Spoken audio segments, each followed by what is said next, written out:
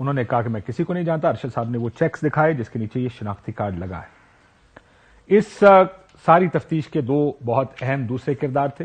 Doctor رضوان جو F آئی اے کے investigator تھے, اور مقصود چپڑاسی کے نام سے ان کا نام مشہور ہوا, جو دبئی چلے گئے تھے. اس ٹی ٹی کے حوالے سے دو اہم انٹرویوز بھی کیے گئے اس ٹی ٹی اسکینڈل کے حوالے سے. 2 مرتبہ, ایک دفعہ سلمان شہباز, ایک دفعہ حمزہ شہباز شریف جیو کے پروگرامز میں ٹی وی پر گئے. سے جب سلیمان شہباز صاحب سے یہ پوچھا گیا کہ انویسٹرز کون ہیں, وہ کون لوگ ہیں جو یہ پیسے پاکستان بھیج رہے ہیں, کیا کہا سلیمان شہباز نے, ذرا سنیے. $26 ملین کی 200+ ٹرانزیکشنز ہیں جو آپ کے اکاؤنٹ میں ہوئی ہیں. یہ کہاں سے باہر سے پیسہ آیا, جبکہ آپ تو ہمیشہ کہتے تھے آپ کا باہر کوئی بزنس نہیں ہے, شہباز شریف فیملی کا سب کچھ یہیں ہے. کیا منی لانڈرنگ یہ ہے کہ بینکنگ چینل سے پاکستان کی دھرتی کے اندر پیسہ آتا ہے اور پاکستان کی سوائل پہ انویسٹ ہوتا ہے, اس سے جابز کریٹ ہوتی ہیں, انڈسٹری کے لیے اندر جاتا ہے وہ پیسہ کہیں ریئل اسٹیٹ میں بھی نہیں جاتا. جواب نہیں دیا کہ کون لوگ ہیں جو پیسے بھیج رہے ہیں. بنیادی طور پر شریف خاندان کو اس چیز کا جواب دینا چاہیے کہ کون انویسٹرز ہیں جو ملینز آف ڈالرز ان کے اکاؤنٹس میں بھیج رہے ہیں. اس پر بعد میں آئیں گے.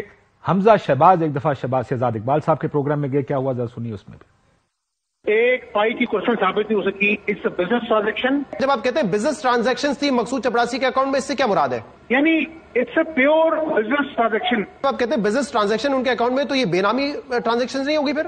نہیں, انشاءاللہ شہزاد بھائی اس پہ کبھی آپ کے ساتھ پروگرام کریں گے اور آپ کو ساری حقائق بتائیں گے.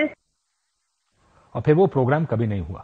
وہ نہ ٹی وی پر آئے, نہ انہوں نے بیٹھ کر کسی کو حقائق بتائے کہ آخر اس میں ہوا کیا. جس دن شہباز شریف صاحب وزیر اعظم بنے, اس دن حمزہ شہباز اور شہباز شریف صاحب پر فرد جرم عائد ہونی تھی. ایک بڑی دلچسپ ٹرن آف ایونٹس ہوئی. ڈاکٹر رضوان جو اب انتقال کر چکے ہیں وہ چھٹی پر چلے گئے, انویسٹیگیٹر تبدیل ہو گئے, پروسیکیوٹرز تبدیل ہو گئے, اور آپ نے دیکھا کہ پھر اس کیس کا کیا بنا. یہ کیس ختم ہو گیا. اس ملک میں, اور یہ اس کی کیونکہ سلمان شہباز صاحب پاکستان واپس آ گئے ہیں, سوال ظاہر ایک تنقید ہوئی کہ اس حکومت کو لینے کا مقصد مسلم لیگ نون کا یہ تھا کہ ان کے کیسز ختم ہو, جس کی وجہ سے اس کو NRO2 عمران خان صاحب بار بار کہتے ہیں. پاکستان میں تفتیش کی احتساب کی بڑی چیکرڈ ہسٹری ہے, بڑی ایک ایسی تاریخ ہے جس کو بہتر کرنے کی ضرورت ہے. اگر الزام لگے تو الزامات کے جواب دینے چاہیے, نہ کہ اس کے اوپر ایک پارٹی یا ایک سائڈ الزامات اور بیانات کی صورت میں اس کے اوپر لگے رہے ہیں, اور دوسری سائڈ کہے کہ ہمارے ساتھ یہ سیاسی انتقام یا پولیٹیکل وکٹمائزیشن ہو رہی ہے. اس لیے چند اہم سوالات ہیں جن کا جواب اب بھی شریف خاندان کو دینا چاہیے. جو سیاستدان ہوتا ہے اس کا پہلا جو مخاطب ہوتا ہے وہ اس کے عوام ہوتے ہیں, جو لوگ ان کو ووٹ دے کر آتے ہیں. بنیادی سوالوں کے جواب ان لوگوں کو دینے چاہیے کہ یہ 16 ارب روپے کس کے تھے. یہ وہ چند سوال ہیں جن کا جواب شریف خاندان کو دینا چاہیے کہ کون لوگ ہیں جن کے یہ 16 ارب روپے تھے. 5 لوگ ایسے ہیں جن کے نام سے پیسے ان اکاؤنٹس میں آئے. محبوب علی, منظور احمد, مشتاق چینی, عزیز ہارون یوسف, محمد رفیق. یہ لوگ کون ہیں؟ یہ کبھی پاکستان سے باہر نہیں گئے, تو انہوں نے باہر سے پیسے پاکستان کیسے بھیجے؟ ٹی ٹی بھیجنے والے انویسٹرز کون ہیں؟ جن اکاؤنٹس میں یہ پیسے آئے ان اکاؤنٹس کو چلاتا کون تھا؟ جو انٹرویوز جس میں 2 ارشد شریف صاحب نے کیے انہی لوگوں کے, ان انٹرویوز میں کتنی صداقت ہے؟ ارشد شریف صاحب نے 2 انٹرویوز بھی کیے تھے ان لوگوں کے, کتنی صداقت ہے یہ جب تک کلیئر نہیں کریں گے, کیونکہ ایک بزنس مین اگر باہر سے ٹیٹیاں منگوائے زیادہ اس کے اوپر ٹیکس ایویژن کا کیس ہے, لیکن اگر ایک سیاستدان ایسے کرتا ہے تو اس کے اوپر صرف ٹیکس ایویژن کا کیس نہیں ہے, دس از ان ایکسپلینڈ منی. یعنی یہ پیسہ ہنڈی کے ذریعے اگر پاکستان سے باہر گیا ہو اگر مفروضے کے طور پر, تو اس لیے جب آپ پر کوئی الزام لگے اس کے جواب دینا بھی سیاستدان کی نہ صرف ذمہ داری ہے اپنے ووٹر کے لیے, بلکہ کورٹس کے سامنے بھی ان کو جواب دینا چاہیے. لیکن اب یہ کیسز بند ہونے شروع ہو گئے. آئی ہوپ کہ شریف خاندان کی طرف سے ان کے جواب ٹی ٹی اسکینڈل میں آئیں گے. دوسرا کیس ہے توشہ خانہ کا, جو آج کل بہت خبروں میں آپ کو نظر آ رہا ہے. آج بھی شاید 15 تاریخ رکھی گئی ہے, 2 بجے اس کا فیصلہ سنایا جائے گا کہ مینٹینیبل ہے کیس یا نہیں. عمران خان صاحب کو نائل بھی کیا گیا. توشہ خانہ کیس میں شروعات کیسے ہوئی؟ شہباز شریف صاحب وزیر اعظم بنے, ایک افطار ہوا جس میں صحافیوں کو پہلی مرتبہ کچھ گفٹس کے بارے میں بتایا گیا کہ توشہ خانہ سے کچھ گفٹس مسنگ ہیں۔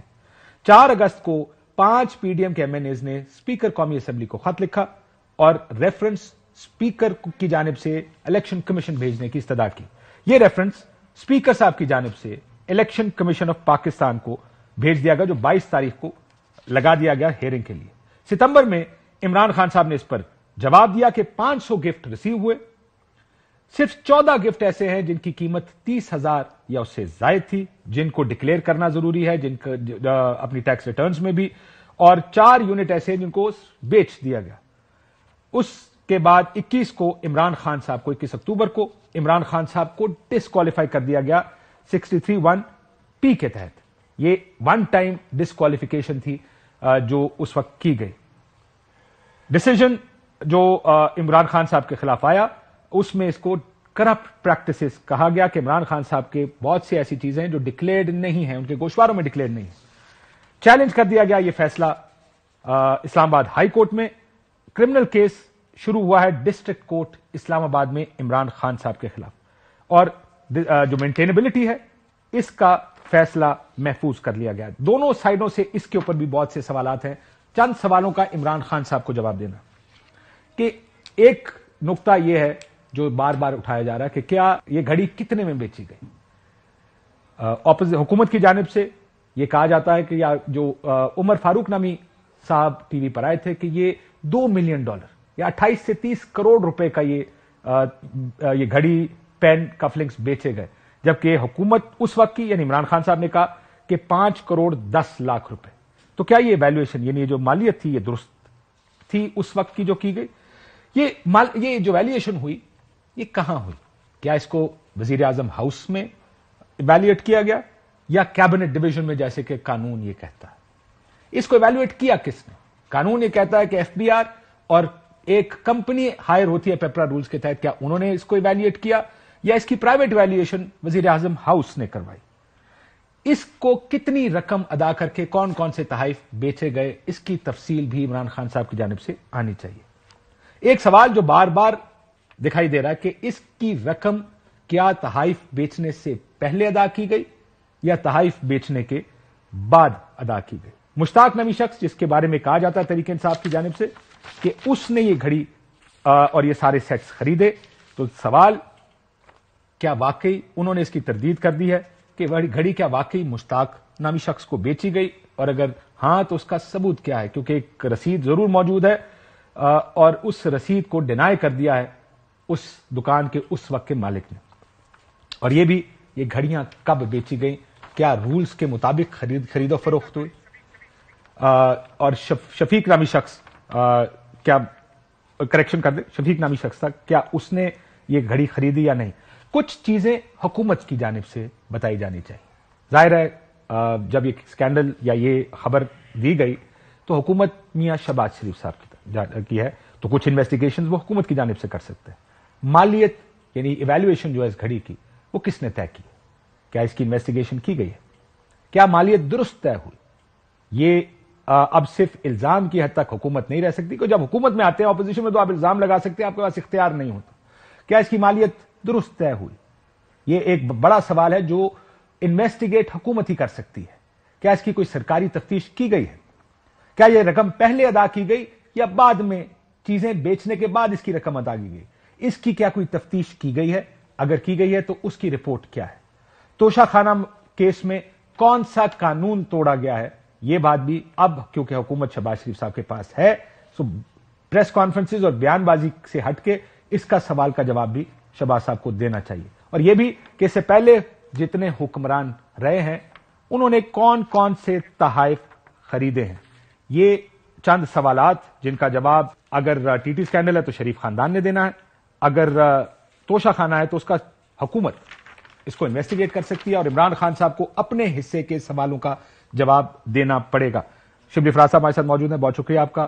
خاور گمن صاحب ہیں، وسیم بدامی صاحب ہیں۔ ذرا تھوڑا سیاست کے اوپر بات کر لیں، ظاہر ہے اس کے تو سوالات کے جواب آ جائیں گے ہمارے پاس۔ دو چیزیں ہیں جس پر بڑی بحث پاکستان میں، ایک تو ڈیفالٹ، عمران خان صاحب کہتے ہیں ملک ڈیفالٹ ہونے والا ہے، کیا کہتے ہیں ذرا سنیے۔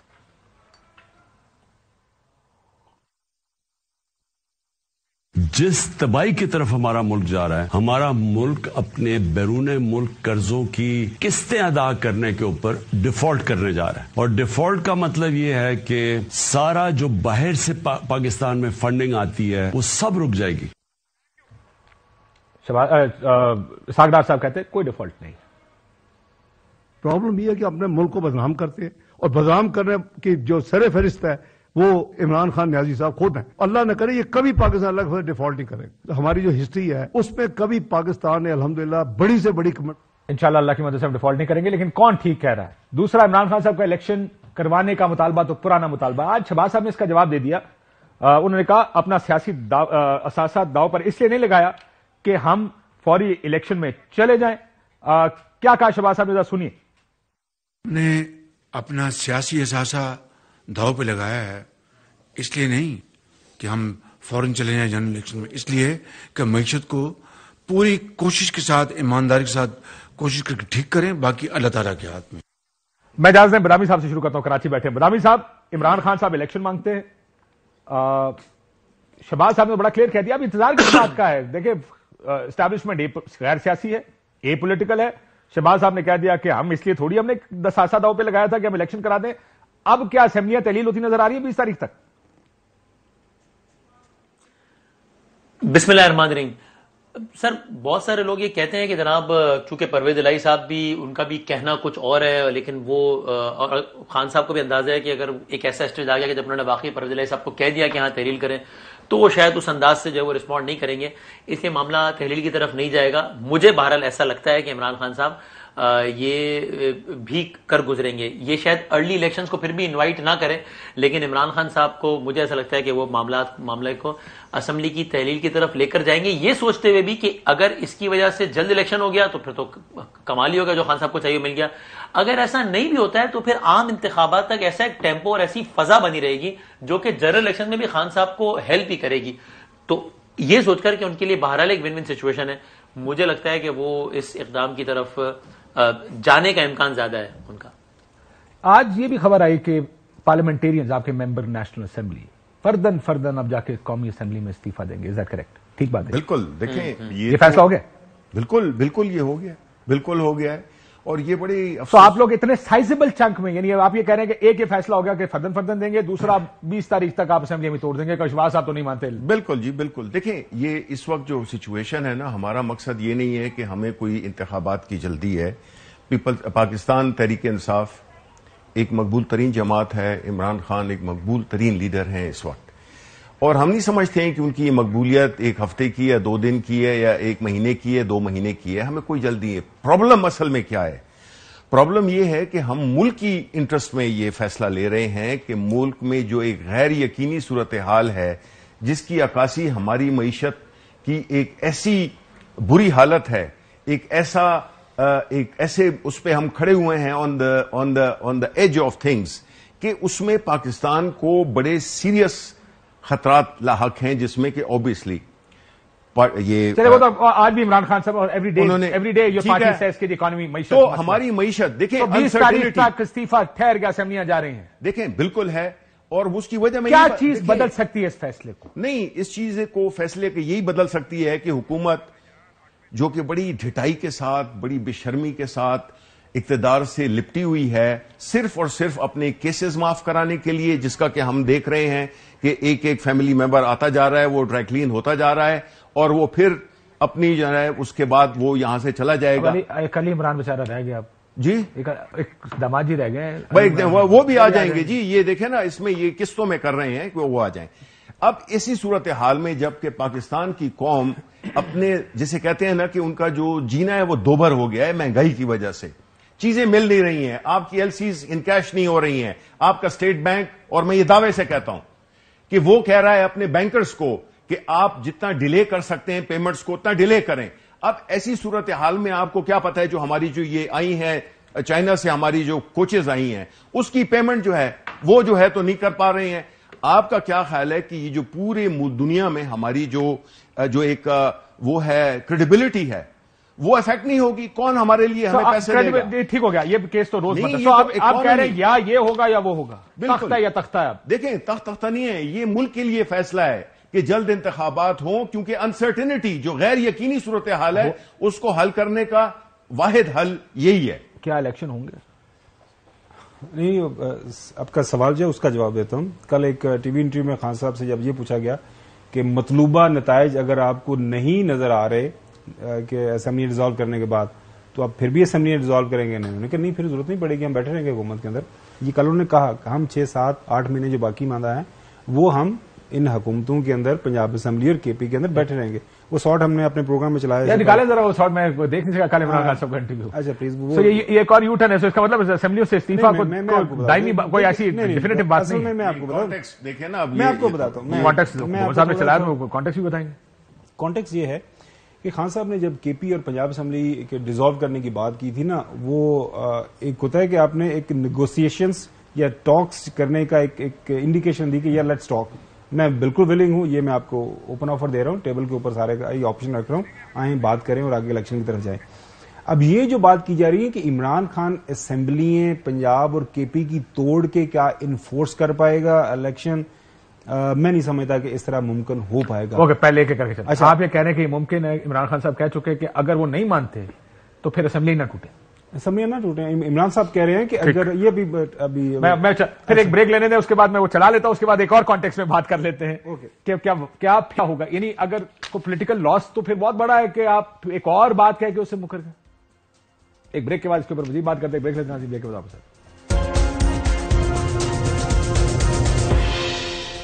ویلکم بیک ناظرین. عمران خان صاحب نے جمیل فاروقی صاحب کے پروگرام میں کیا کہا، پہلے یہ سن لیں. ایک نیا ٹوسٹ دیا ہے پوری سچویشن میں عمران خان صاحب. اگر یہی الیکشن کمیشن رہتا ہے اور جس طرح رانا ثناء اللہ کل چیلنج کر گئے ہیں کہ ادھر اگر ہم نے انتخابات کروائے پنجاب کے اندر تو ہم یہ والی حکومت بھی آپ کی لے جائیں گے، اس کو کیسے کاؤنٹر کریں گے آپ؟ ہم نہ بھی چینج کریں، ہم گورنمنٹ میں بیٹھے رہیں، ہم اپنے 6-7 جتنے بھی ٹائم ہے پورا کر لیں، ہمیں تو کوئی فرق نہیں پڑ رہا. سارے اوپینین پولز اٹھا کے دیکھ لیں، سرویز اٹھا لیں تو پی ٹی آئی کا تو گراف اوپر ہی جا رہا ہے اور یہ نیچے جاتے جا رہے ہیں، ان کا گرتا جا رہا ہے. سو عمران خان صاحب کے سارے انٹرویو سننے چاہیے، کچھ پتہ نہیں آپ کو کیا مل جائے. جی کوئکلی آپ بتائیں. تو انہوں نے تو کہا تھا الیکشن ہو رہے ہیں. Imran Khan is a very practical politician, week is a long time in politics کہا جاتا ہے. اور یہ پریکٹیکل کا آپ کی مراد یہ ہے کہ آپ اعلان کچھ کریں اور کریں کچھ. حالات کے ساتھ آپ چلتے ہیں. دیکھیں جو آن گراؤنڈ جو اسٹوری ہے بینگ اے رپورٹر، وہ میں آپ کے ساتھ شیئر کر دیتا ہوں. اسٹوری بنیادی طور پر یہ ہے کہ نیگوسیشنز ان کی چل رہی ہیں. یہ نہیں ہوگا کہ کے پی اور پنجاب کی اسمبلیاں ڈیزالو ہو جائیں، وہاں پہ علیحدہ الیکشن ہوں اور باقی ملک پیچھے رہے. سارے معاملات چلیں گے، ابھی ہونے ہیں یا دیر سے ہونے ہیں، جو بھی ہونا اکٹھا ہونا. یہ نہیں ہو سکتا کہ پنجاب اور کے پی نہیں مان رہے. نہیں دیکھیں، پہلی بات تو یہ کہ پہلا سوال جو عمران خان صاحب نے، یہ ممکن ہے کہ دونوں اسمبلیاں نہ ڈیزالو ہوں؟ دیکھیں میں آپ کو بتاتا ہوں، اگر آپ آؤٹ آف کانٹیکسٹ چیزیں بتائیں گے اور ایک خاص جگہ پہ رک جائیں گے تو پھر ظاہر ہے اس کے معنی بالکل مختلف ہو سکتے ہیں. میں آپ کو پوری ذمہ داری کے ساتھ بتا رہا ہوں کہ دیکھیں، خان صاحب نے جو یہ کہا ہے کہ اگر ہم چاہیں تو ہم یہ بھی کر سکتے ہیں، لیکن چونکہ ملک کی معاشی صورتحال اس قدر دگردوں ہے، اس قدر خراب ہے کہ ہمیں مجبوراً یہ سٹیپ اٹھانا پڑ رہا ہے کہ ہم چاہتے ہیں کہ کیونکہ کیا الیکشنز کا مقصد کیا ہے. نہیں ایک سیکنڈ وہ تو آپ کی اکانومی کی آپ نے پہلی بات. میں یہ پوچھ رہا ہوں آپ سے، کیا یہ ممکن ہے کہ اسمبلیاں تحلیل نہ ہوں؟ دیکھیں بالکل ہوں گی، اور ہمارا میں آپ کو یہ ممکن ہی نہیں کہ اسمبلیاں تحلیل نہ. دیکھیں میں آپ کو یہاں تک بتاتا ہوں کہ ہماری کوشش کیا ہے کہ رمضان سے پہلے الیکشنز ہو جائیں پنجاب میں. آپ یہ کہہ رہے ہیں یہ ممکن ہی نہیں کہ اسمبلیاں تحلیل نہ ہوں. میں الیکشن کی بات کر رہا ہوں، آپ کہہ رہے ہیں کہ اسمبلیاں تحلیل نہیں ہو. الیکشن تبھی ہوں گے نا جب اسمبلیاں تحلیل ہوں گی. اور یہ بھی ممکن، یہ بھی آپ کہہ رہے ہیں کہ اگر مرکز مانتا ہے یا نہیں مانتا، اسمبلیاں تحلیل کے پی کی اور پنجاب کی ہوں گی. وہ ہم کیوں کر رہے ہیں؟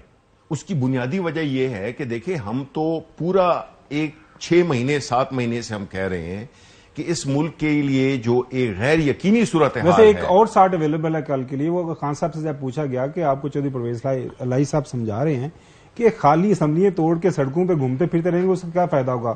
تو خان صاحب نے کہا وہ بات تو ٹھیک کر رہے ہیں. دیکھیں میں آپ کو دیکھیں یہ سارے نہیں دیکھیں، یہ اگر آپ ایک ایشو کو کرنا چاہتے ہیں وہ آپ کی مرضی ہے، آپ کا پروگرام ہے. میں آپ کو ایک بات بتاؤں، عمران خان صاحب کے سارے بڑے غور سے دیکھ رہے ہیں. ہم سے غلطی ہو رہی کہ ہم نہیں دیکھ رہے، کوئی بات ہوگی جو پہلے ہو رہی. نہیں دیکھیں مجھے پتا یہ آپ کے کولیگ ہیں اور وہ بھی آپ کے کولیگ ہیں، لیکن آپ مجھے تو ٹائم دیں نا میں اپنی بات کرنے کی. دیکھیں مجھے وہ کہنے، بتائیں. دیکھیں یہ بڑا اہم ایشو ہے. ہم جو یہ کہہ رہے ہیں کہ ہم پچھلے 6 مہینے سے یہ لگے ہوئے ہیں کہ جس طرح اکانومی کی صورتحال ہے، جس طرح ملک میں لاقانونیت ہے، میں یہ سمجھتا ہوں کہ پاکستان کی تاریخ میں اس سے یہ جو 7 مہینے اس سے تاریخ ترین دور نہیں آیا. چاہے وہ میڈیا کو لے لیں آپ، چاہے آپ اکانومی کو لے لیں، چاہے وہ آپ پارلیمنٹ کی بیٹوکری نہیں ہٹ رہا، میں کنسیڈ کر دیں نہیں، میں نے یہ کنسیڈ نہیں ہے بات. تو ہم جو کہہ رہے ہیں مقصد ہے الیکشن کا وہ ہم حاصل کرنا چاہتے ہیں، لیکن اگر یہ تلے ہوئے ہیں کہ ہم نے اس ملک کو کھڈے میں گرانا ہے، جو کہ تقریباً گرا چکے ہیں، تو اس لیے ہمارے پاس اور کیا آپشن رہ جاتی ہے؟ بالکل پاکستانی سیاست کے اندر یہ ممکن ہی نہیں کہ پنجاب کے الیکشن علیحدہ ہوں اور باقی ملک پیچھے بیٹھا. دیکھیں پاکستان کی تاریخ میں یہ بھی نہیں ہوا کہ اس قسم کے لوگ ڈاکو چور لوگ آ کے اور قانون کا مذاق اڑائیں، اسمبلیوں میں سینیٹرز کو اٹھایا جائے. صحافت میں کتنے آپ کی تاریخ میں تھے کہ کتنے صحافیوں کو گولی ماری گئی ہے؟ آپ کتنے لوگ تھے جس پہ کہ فائرنگ ہوئی ہے اس کی ایف آئی آر نہیں درج ہو رہی؟ کیا بات کر رہے ہیں آپ کہہ رہے ہیں کہ جس ملک میں ہوا نہیں ہے. بھئی ہم ایک اینٹی اسٹیٹس کو پارٹی ہیں. نہیں میں میری بات کرنے دیں جی مجھے. میں یہ کہہ رہا ہوں کہ دیکھیں آرگومنٹ کو پورا ہونے دیں کہ ہم یہ کہہ رہے ہیں کہ اس ملک میں عوام کی جو صورتحال ہے، اس ملک کی اکانومی کے، بھئی آپ کی جو نیشنل سیکیورٹی ہے وہ بندی ہے نہیں ہے. یہی ہے. آپ تو دیکھیں میڈیا تو اس چیز کو اٹھائی نہیں رہا. ہمارے وقت میں تو آپ روز مائک لے کے پہنچ جاتے تھے کہ جی سبزی اتنی ہو گئی ہے، آلو اتنا ہو گیا ہے، اتنا یہ ہو رہا ہے. نہیں میں نہیں کرتا تھا. نہیں جو کرتے تھے ان کے بعد میں میڈیا کی بات کر رہا ہوں. آپ پرسونیفائی تو نہیں کرتے ہیں نا میڈیا کو. لیکن I understand the complexities of economy. جب چیزیں بڑھنی ہوتی ہیں وہ بڑھنی ہوتی ہیں. ہمارا مسئلہ یہ ہم ان چیزوں کو اپنے مزاج اور اپنے مزے کے مطابق اور اپنی لیننگز کے مطابق استعمال کرتے ہیں. جب کسی کو لگتا ہے کہ خلاف استعمال کرنا مائک لے کے باہر چلے جاتے ہیں، اور جب نہیں کرنا ہوتا نہیں کرتے. I didn't do it پہلے, I won't do it now. نہیں میں بدامی سے پوچھوں، بدامی آپ کو جنرلی میڈیا ٹھیک کہہ رہے. ٹھیک وسیم، آپ کو کیا لگتا ہے عمران خان صاحب کا یہ انٹرویو سننے کے بعد؟ آپ کنونسڈ ہیں شبلی صاحب کہ جی اسمبلی ہم نے تحلیل کر دینی ہے؟ خابر صاحب کی خبر بھی یہی ہے اور عمران خان صاحب کو جو انہوں نے ساؤنڈ چلوایا وہ بھی یہی ہے کہ الیکشنز ممکن ہے نہ ہوں دونوں اسمبلیوں کے، اگر باقی کے سارے. Where do you stand now? پہلے آپ کا خیال تھا کہ اسمبلیاں تحلیل ہوں گی، اب سننے کے بعد آپ کا کیا خیال ہے؟ ہاں، ایک عمران خان صاحب کی سیاست پہ تبصرہ کرنے کے لیے آپ کو ہر وقت ہی جو ہے نا پھر الرٹ رہنا ضروری ہے، کہ آپ کو کچھ نہیں پتا کب کسی نئے انٹرویو میں ایک نئی پوزیشن وہ لے لیتے ہیں. شبلی صاحب سے ایک آپ کے پوائنٹ پہ آنے سے پہلے صرف ایک سوال میرے ذہن میں ضرور آتا ہے کہ شبلی صاحب نے آپ کے سوال کے جواب میں کم از کم 7 مرتبہ لفظ اکانومی یوز کیا اور کہا کہ اکانومی کی حالات کو بہتر بنانے کے لیے ہمیں ہاؤسز تحلیل کرنے پڑیں گے، چاہے مرکز جو ہے وہ اپنا ہاؤس ڈیزالو نہ کرے. سوال یہ ہے کہ شبلی صاحب تو اکانومک پالیسیز کا ذمہ دار مرکز کو سمجھتے ہیں نا، تو اگر فیڈرل کا ہاؤس چینج ہی نہیں ہوگا تو پھر پنجاب اور کے پی کے تحلیل کر کے اکانومی کی صورتحال کیسے بہتر ہوگی؟ اس لیے کہ اکانومی سچویشن اکانومی پالیسیز تو مرکز بنا رہا ہے اور مرکز ریزالو نہیں ہوگا. آپ کہہ رہے ہیں پھر بھی میں اکانومی بہتر کرنے کے لیے پنجاب اور کے پی کی تحلیل کروں گا، تو یہ دونوں کام ایک ساتھ کیسے ہو پائیں گے؟ عمران خان صاحب اب کیا کریں گے؟ ایک نیا پرسپیکٹو ہے جو بھی آپ نے سنایا جمیل فاروقی صاحب کے انٹرویو میں. لگتا تو مجھے ابھی بھی یہی ہے، کیونکہ فواد چودھری صاحب اس کے بھی حق میں باقاعدہ دلائل دے چکے ہیں. انہوں نے کہا کہ ہم پنجاب میں پہلے الیکشن کرائیں گے، وہاں ہم جیت جائیں گے، وہاں ہماری حکومت آ جائے گی، تب تک ماحول بن چکا ہوگا، اگلے الیکشن سے پہلے ان کو اپنے امیدوار بھی نہیں ملیں گے جنرل الیکشن کے لیے.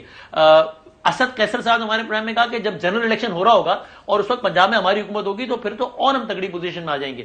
اس لیے مجھے اس کا امکان یہ لگتا ہے. لیکن بہرحال اب خان صاحب اب کل نیا انٹرویو، نیا دن، نئی بٹ یہ بڑی انٹرسٹنگ بات ہے کہ کون چاہے گا فرض کریں اس وقت کی جو پولیٹیکل انالیسس کر لیں اس کا. لیکن let me respond to it first what he is seeing کہ مرکز چینج نہیں ہوگا. لیکن میں 2 جملے میرے اگر آنے دیں کہ اگر میں پی ڈی ایم ہوں تو میں یہ نہیں چاہوں گا کہ الیکشن ہو، تحریک انصاف پنجاب میں حکومت میں بیٹھی ہو اور اس کے نیچے 8 مہینے بعد دوبارہ کسی کو الیکشن لڑنے پڑے، کیونکہ ابھی تک کی حالت کم از کم یہ دکھ رہی ہے کہ تحریک انصاف کی اسینڈنسی ہے. الیکشن کے بعد کیا ہوگا یہ میں نہیں جانتا کہ الیکشن میں کیا ہوگا، یہ کچھ بھی ہو سکتا ہے، یہ الیکشنز ہیں. لیکن ضمنی الیکشن دیکھنے کے بعد جو 20 پنجاب اسمبلی کے ہوئے، 11 دوسرے الیکشنز ہوئے، تحریک انصاف نے ایک واضح اکثریت پنجاب میں حاصل کی ان الیکشنز میں، پورے ملک میں. اور اس کی وجہ پنجاب کی بات ہو رہی نا، آپ تو پنجاب تحلیل کر رہے ہیں. اس کی وجہ یہ ہے جو میں نے کہا کہ کوئی یہ نہیں چاہے گا، کیونکہ اگر پنجاب میں کسی کی حکومت ہو اب 18ویں ترمیم کے بعد، پنجاب نے پنجاب کے لوگوں کے کام کرنے ہیں، سو جس کی حکومت پنجاب میں ہوگی اسی کو اوبلائز کرنے کے لیے لارجلی ووٹ پڑتا ہے. اسی وجہ سے ہم یہ کہتے تھے کہ جس کی حکومت ہوتی ہے ووٹ بائی الیکشنز میں اسی کو پڑتا ہے. سو یہ آرگیومنٹ ہے جو وسیم نے میرا خیال ہے یا جو فواد بھی کرے. اب یہ بات آپ سے کہ اکانومی آپ ٹھیک کرنا چاہتے ہیں، جو وسیم نے بات کی بڑی انٹرسٹنگ. مرکز اگر الیکشن نہیں کراتا تو اکانومی کو تو کوئی فرق نہیں پڑے گا اس سے. دیکھیں دو چیزیں ہیں اس میں. پہلے یہ ہم کیوں کر رہے ہیں؟ ہم اس لیے کر رہے ہیں کہ ظاہر ہے کہ ہم نے ہر پلیٹ فارم پہ ہر جگہ پہ ہم نے یہ ڈیمانڈ کی, اور بینگ پاکستان کی سب سے بڑی political party both parliamentary and other wise, جو کہ گزشتہ الیکشنز میں جو صرف کے پی میں, صرف پنجاب میں نہیں, کے پی میں, کراچی میں, جدھر بھی ہوئے ہیں وہ ہم جیتے ہیں. ٹھیک ہے, اب یہ جو حکومت ہے یہ بھاگ رہی الیکشن سے, اس لیے ان کو پتا ہے کہ یہ ہار جائیں گے, ان کی ضمانتیں ضبط ہو جائیں گی. اب آ جاتے ہیں, اب ہماری اسٹریٹجی, پولیٹیکل اسٹریٹجی میں یہ ایک بڑا اہم وہ تھا کہ اگر ہم اپنی اسمبلیز ڈیزالو کر دیں جس میں کہ کوئی 60% جو ہے نا ملک میں الیکشن ہو رہا ہوگا, تو دین اگر یہ نہیں کریں گے تو اس کا مطلب ہے کہ یہ ملک دشمنی کر رہے ہیں. اور یہ ایک ہمارا سمجھ لوں آپ یہ کہہ رہے ہیں ڈیموکریٹک معاشی صورتحال کیسے بہتر ہوگی؟ یہ نہیں, ایک سیکنڈ میں بتاتا ہوں. دیکھیں مجھے اتنا ضرور پتا ہے کہ آپ کوئی معاشی ایکسپرٹ نہیں ہے, لیکن میں آپ کو ایز این ایکسپرٹ کے طور پہ نہیں پوچھا. میں آپ کو نہیں, میں 8 مرتبہ کہا ایک سیکنڈ بتائیے, ایک سیکنڈ نہیں کرے گی ہاؤس تو کیسے معاشی صورتحال بہتر ہوگی؟ یہ سوال میں بتاتا ہوں اگر آپ مجھے ٹائم دیں بولنے کے لیے. وہ نقطہ کچھ اور میں یہی کہہ رہا ہوں کہ دیکھیں اصل چیز کیا ہوتی ہے اکانومی کو ٹھیک کرنے کے لیے, وہ ہوتی ہے انسرٹینٹی کو ریموو کرنے. اور میں یہ پورے وثوق کے ساتھ, being an x investment banker جس نے ملک کے باہر کام کیا ہے, پاکستان میں نہیں, میں کسی بھی مارکیٹ کے لیے, مارکیٹ میں انسرٹینٹی اگر ایک اتنی بھی ہونا, مارکیٹس کین کریش. اب ہمیں یہ کرنا ہے, ہم فورس کر رہے ہیں. ہمارے لیے اویلیبل کیا ہے؟ ہمارے لاکھوں کے جلسے ہوتے ہیں. ایک یہ ہے کہ ہم لشکر کشی کریں. ابھی بھی آپ سوال اس کا یہ ہے کہ اگر آپ 2 اسمبلی تو ہماری نہیں, we will be able to manage. Scenario build کیا ہے, سیناریو بلڈ کیا, میں بتاتا ہوں ٹھنڈے ہو جائے. نہیں, میں آپ کو بتاتا ہوں. دیکھیں میں آپ کو بتاؤں نا, یہ 3 وہ میں یہ کہہ رہا ہوں, ہو گیا پھر سے. دیکھو میں یہ کہہ رہا ہوں, میری بات سنیں, شکر ہے 3 اسٹوجز نے کہہ دیا. دیکھیں میری بات سنیں. Well thank you for seeing it in my place. دیکھیں اس وقت ہماری پنجاب میں حکومت ہے بھی اور نہیں بھی ہے. چیف منسٹر ہماری پارٹی, اور سنیں تو صحیح نا کہ یہ کیا بات ہوئی, یہ وہی بات ہے اگر آپ پورا سنیں گے تو. آئی مین آپ نہیں بنے نا. اچھا میں صرف ایک سیکنڈ جی, ایک سیکنڈ. آپ پروگرامز کرتے رہتے ہیں, you have ample opportunity to express yourself. Ample بالکل. دیکھیں ہماری حکومت پنجاب کو ہم اس طرح سے نہیں چلا سکتے جو کہ پی ٹی آئی چلائے گی, صاف بات ہے. اس وقت جو ہمارے گارڈلر صاحب کہتے ہیں ہماری حکومت آنی چاہیے, اگر نہیں بھی مانتے آئے گی, آئے گی. دیکھیں کانسٹیٹیوشنل اسکیم آف تھنگس کے اسی کے تحت آپ نے چلنا ہے نا. آج اسمبلی ڈیزالو کرتے ہیں آپ پنجاب کی, آپ پی ڈی ایم حکومت آپ کے ساتھ بیٹھ نہیں رہی, اس کے بعد وہاں پہ جو کیئر ٹیکر چیف منسٹر بیٹھے گا اس کو اپوائنٹ کرے گا election commission of Pakistan, right. وہ الیکشن کمیشن جو چیف منسٹر اپوائنٹ ہوگا وہ کورٹ میں جائے گا with the help of election commission.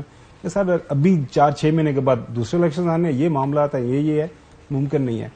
اگر خان صاحب کو اور پی ٹی آئی کو 1% بھی انشور ہو جائے کہ کے پی اور پنجاب اسمبلیز کے ڈیزولوشن کے بعد ان دونوں اسمبلیوں میں علیحدہ سلیکشن ہو جائیں گے, وہ 1 منٹ بھی نہ لگے. لیکن آپ کا کیا خیال ہے؟ وہ نہیں کریں گے. دے ول ویٹ, آلریڈی ان کی بات چیت چل رہی ہے, یہ ہو ہی نہیں سکتا. کمال کرتے ہیں آپ یہ کہہ رہے ہیں مجھے کہ Pakistan Muslim League Noon would allow P T I to sweep Punjab.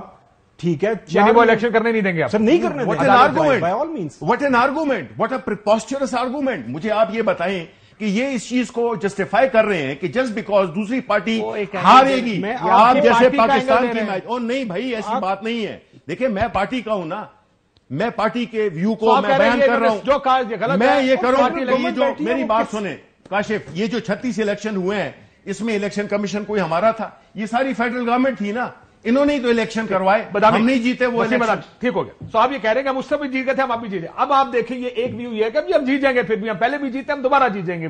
گھومن صاحب یہ کہہ رہے ہیں کہ جناب یہ کچھ قدمیں ایسی ہیں جس کی وجہ سے تحریک انصاف سوچ رہی ہے. انالیسز نہ ہو. وسیم, دونوں میں سے آپ کس طرف لین کر رہے ہیں؟ ایک تو ہے کہ آنیسٹلی وہ سوال اپنی جگہ کھڑا ہے, اور باقی میں کیوریس ہوں جاننے کے لیے کہ جب وہ کہہ رہے ہیں کہ معاشی صورتحال بہتر بنانے کے لیے کریں گے, اور معاشی صورتحال کی ذمہ دار حکومت ہے جو کہ معاشی پالیسیز بنا رہی ہے, اور وہ حکومت ہاؤس ریزالو نہیں کرے گی, تو پھر وہ کیسے بہتر ہے, کیسے سیاسی اسٹیبلٹی کیسے آئے گی 2 صوبوں کے اندر؟ نمبر 1. نمبر 2, ہاں جو بات کہہ رہے ہیں, سوری بتائیں, نمبر 2 یہ کہ بھائی میں تو I want to believe Shibli Faraz صاحب جو کہ کہہ رہے ہیں اور بابا سے بلند کہہ رہے ہیں, حالانکہ آواز تو ایسے بھی آ رہی ہے آپ کو, کہ بھائی میں پارٹی کا ترجمان ہوں اور میں کہہ رہا ہوں کہ ہم جائیں گے الیکشن پہ, تو آئی ایم شیور کہ وہ جائیں گے الیکشن پہ.